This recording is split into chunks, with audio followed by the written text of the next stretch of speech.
Hey everybody, welcome to my channel. I'm Michelle Flood and this is Live Life Whimsically. Thanks for stopping by. If you wouldn't mind subscribing and liking and maybe putting in the chat box where you're from. I'm a 60-year-old woman in Tampa Bay, Florida, and I'm new to all of this YouTube stuff, and I have some questions, so I thought I would ask you guys who've been a part of YouTube longer than me to help me understand what the heck is going on. So I started out, just putting some of my real estate stuff up and then just snooping around on YouTube to see what other creators do so that maybe I could add some content to my page that wasn't always just real estate stuff. And I have thrown some makeup videos and that kind of shit out there, but nothing in particularly exciting, that I would think anyway that I would to put out there. But I started just to snoop around and see what other people were doing. And then I came across a bunch of content creators that did things that were about, like the Real Housewives and about sister wives and things like that. And I really like those shows. I'm kind of a reality TV junkie. I'd actually even been interviewed to be on one years and years ago before I even got my real estate license.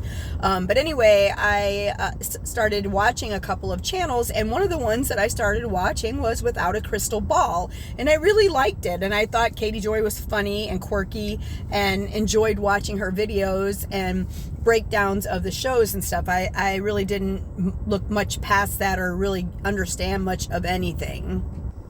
One of the other things that I watch is multi-level marketing, anti-multi-level marketing videos by like Cece Suarez and Savannah Marie and Jessica Hinkson, I think is her name. I watched those because I got sucked into a whole bunch of multi-level marketing things back in the day, and I just kind of enjoy looking at how people approach them now. It's so much nicer with social media than it was back when I was doing it, because we didn't have any of that shit in the 80s and 90s, and the Mary Kay ladies were like serious hunbots getting us, to join the community. So then because I'm watching Cece Suarez, I see her start talking about Dre McRae. And I think the first thing that I saw Cece do was the thing with the alkaline water, and then that weird ass doctor that Dre was learning how to eat vegan from. That, I don't know, this is my opinion, but the stuff that I read about him was kind of scary and sketchy after I watched the whole thing with Cece about Dre and Marvon. So that took me down a whole big rabbit hole of looking at Dre McRae and Marvon McRae videos, and then that took me into this whole thing that was going on with Katie Joy and Molly Golightly and Justice for All. And so I have seen both sides of this story, but I don't think I quite understand the complexity or the complexities that are going on.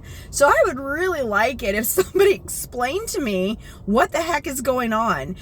Last night I was in Unirock's channel just listening to some of the stuff he was saying, and Molly was doing live videos on YouTube and then taking them and making them private so that you couldn't see them. And there were people that were admins for both pages, or moderators, or whatever they're called on YouTube, going back and forth between the two live broadcasts with Unirock and Molly. And I was like, what is happening right now? So I'm just trying to understand, I don't really feel strongly one way or the other about what these people are doing.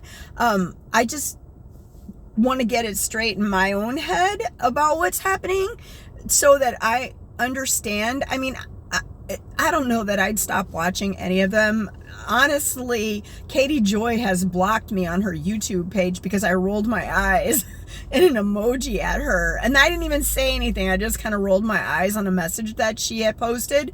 And so I can't really say anything. And so I just unsubscribed from Without a Crystal Ball, because I was like, well, I ain't going to help you make money if you're not even going to respond to me when I don't even know what the heck is going on. You know what I mean?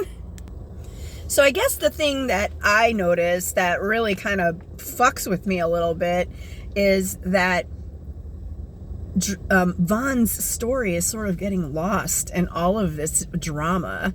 And I did a live thing on YouTube yesterday or Facebook, because this reminds me so much of like the early 2000s, and when we had Yahoo groups and people started the groups and they started the same kind of groups, and then they would steal from each other and take people to those groups.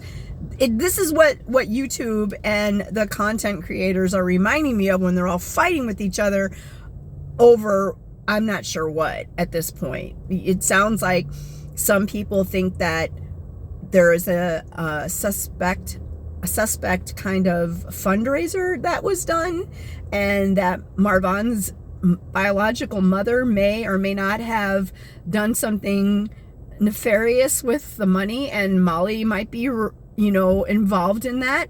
I don't know what's going on, and I'm just so confused. And some of that stuff is what Katie said, and some of that stuff is what Unirock said, and Molly is swearing that that's not what it was. And then the Unirock guy was like, well, but wait a minute, they sucked all the money out before anybody could get refunds, when everybody was asking for refunds because the money didn't go to the attorney.